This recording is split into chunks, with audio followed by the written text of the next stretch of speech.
When Queen Elizabeth I took her last breath, people didn't just lose a queen, they lost a big mystery. Behind fancy red curtains and her super-strong personality, something secret was hidden. Her closest helpers started going through her rooms. They figured they'd find normal stuff like fancy jewelry, important queen papers, maybe some letters. But what they found made them freeze right where they stood. It was a letter. No name on it, no signature. Just sitting there like it had been, waiting for someone to find it. And whatever it said inside made even the toughest men in the kingdom go totally quiet. What was it? A confession? A big warning? Or something even darker? A secret so terrible that Elizabeth couldn't say it out loud while she was alive. To figure it out, we have to look way back, not just a few years, but all the way to the day she was born. It was 1533. England was a big mess with gossip, rebellion, and royal drama everywhere. Right in the middle of it all was her mum. An Bullen. Anne was bold and had big dreams. She did what most people couldn't. She won the heart of the king. That king was Henry VIII, who was married to Queen Catherine of Aragon for more than 20 years. Henry wanted Anne so badly that he broke away from the Catholic Church just to marry her. But what Henry really wanted was a son. So when Anne gave birth to a daughter instead, things started to go bad. 3 years later, Anne was accused of cheating and trying to take the king's throne. Probably not even true. She was sentenced to die. On May 19, 1536, little Elizabeth lost her mum when Anne was beheaded. Elizabeth was just a baby and never saw her mum again. And you know what's even sadder? Only 11 days after Anne was killed, Henry married someone else, Jane Seymour. That was all the time it took her dad to move on from his queen, from his sadness, even from little Elizabeth. Jane soon gave Henry what he wanted, a baby boy named Edward, a prince, an heir, a son so important that Henry had broken the kingdom and ended someone's life to have him. After that, Elizabeth wasn't the king's special daughter anymore. She became a problem, someone in the way. A girl born into royal life, then pushed aside. She had to survive in the most dangerous royal court in all of Europe. All she had were her smarts, her strong will, and eyes that noticed everything. When she finally became queen, she never forgot the blood it took to get there. In the 1500s, women in fancy English society believed beauty meant only one thing: skin as white as snow. Having super pale skin wasn't just about looking pretty. It meant you were rich, powerful, and came from an important family. The lighter your skin, the higher your status. No one knew that better than Queen Elizabeth I, but then something terrible happened. In 1562, Elizabeth got really sick. She had smallpox, a scary disease that left her with scars and made her lose a lot of her hair. She lived, but her smooth skin was now marked forever. For a queen, looking perfect wasn't just for fun, it was how she kept her power. If the people saw her as weak or scarred, that could be trouble. To fix her image, Elizabeth started using makeup, but not just any makeup. Her go-to was a super thick, creepy white stuff called Venetian ceruse. It gave her that shiny, porcelain doll look she's famous for.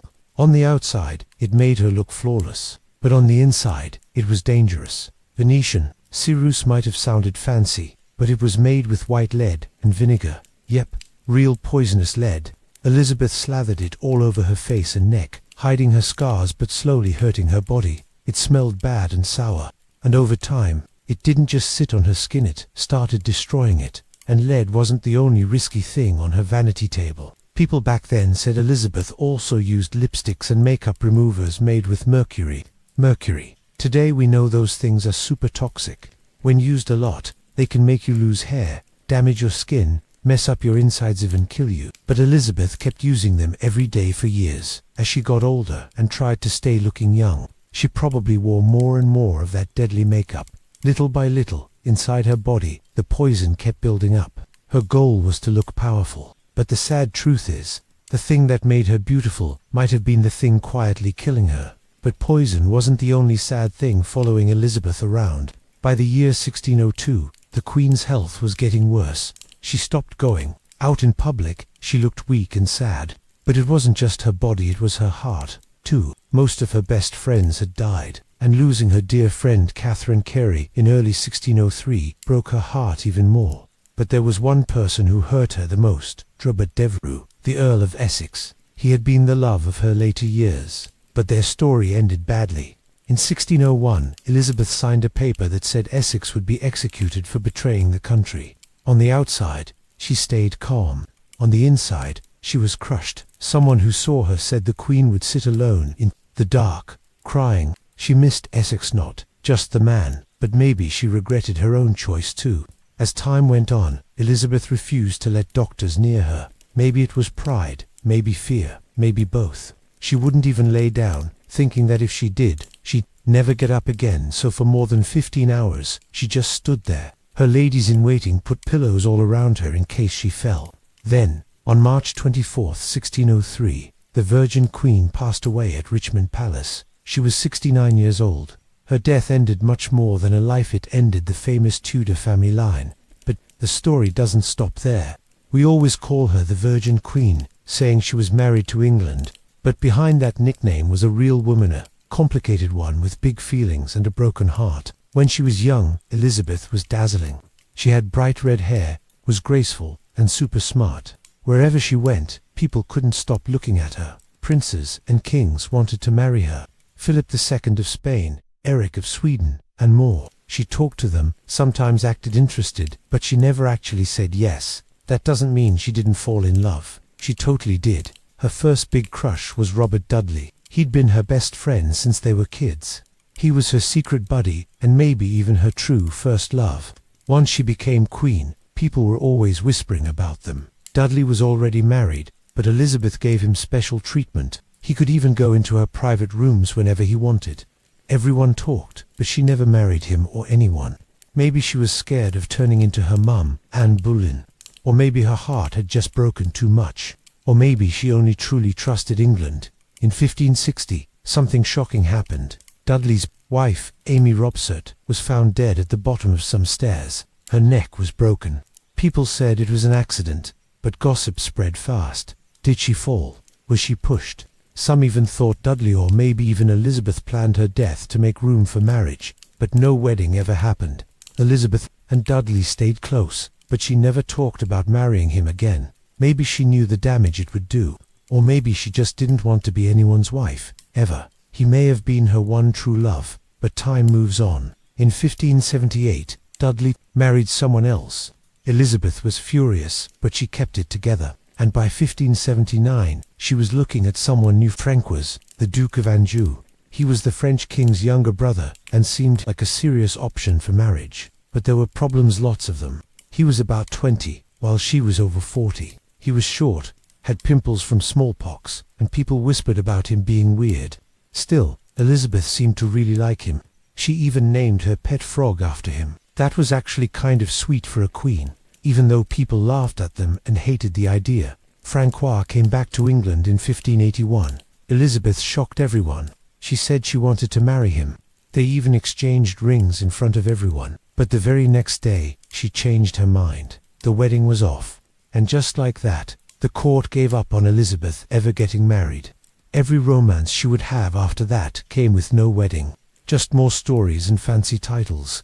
Then came the wildest love story of her life. Robert Devereux, the Earl of Essex. He was Dudley's stepson. He was only 22 when Elizabeth noticed him in 1589. She was 56. Big age gap, but he was young, handsome, smart, and fun. Whatever was going on between them, it got spicy. In 1590, Essex ran off and married another woman without telling Elizabeth. She freaked out. She screamed. She lost her temper.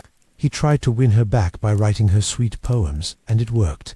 She brought him back to her court and even gave him big important jobs. From 1591 on, she gave him a lot of power, but he wasn't always careful. One minute he'd be smart, the next he'd be a mess. During one big fight in 1597, she actually slapped him and yelled, "Go and be hanged." But even then, she couldn't cut him off completely. In 1599, she made him the boss of all military stuff in Ireland. He took 16,000 soldiers, one of the biggest armies ever sent, but totally messed up. He made a bad deal with the enemy. It was so embarrassing. Then Essex did something unforgivable.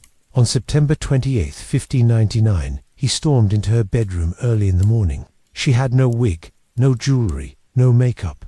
No man had ever seen her like that, the real, tired, old lady behind the crown. It broke all the rules. She had him thrown in jail and took away all his fancy titles. He got out later, but didn't learn his lesson. In February 1601, Essex tried to take over London. He wanted to force Elizabeth to make him king. It totally failed within a few hours. Elizabeth was done.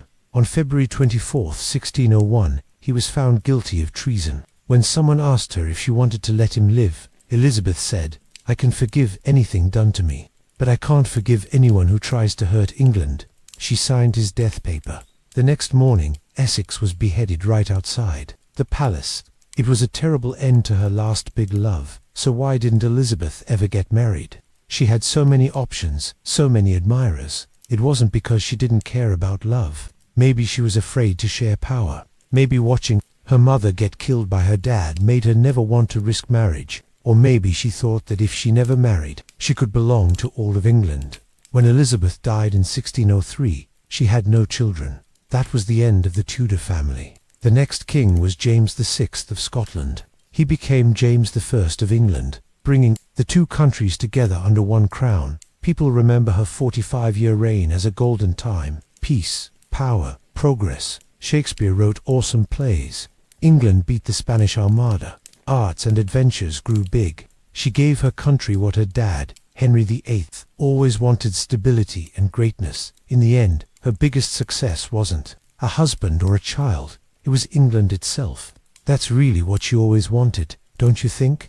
Henry VIII tried to erase Anne Boleyn from history, but look at what happened. Her daughter became one of the best rulers England ever had. Elizabeth didn't just survive, she ruled like a legend. And by doing that, she honored her mother and built a powerful empire on the same pain that almost ruined her family. Now, let's go back to that last moment. Queen Elizabeth was gone. The Virgin Queen, who ruled all alone for 45 years, was finally at rest. And in the quiet, her helpers found that sealed letter, written in her own handwriting. What was inside it? No one knows, but whatever they read gave them chills. Was it a confession? A secret she kept all her life? A warning or something worse? Did it tell the scary truth that the white face paint she wore for years had slowly poisoned her? But the thing that really made them scared was the letter about her biggest mystery. The question of who would be king after her. She never said it out loud, but maybe she wrote it down. Maybe that letter could have changed everything. What do you think Elizabeth wrote in that final letter? Was it the truth, or just goodbye?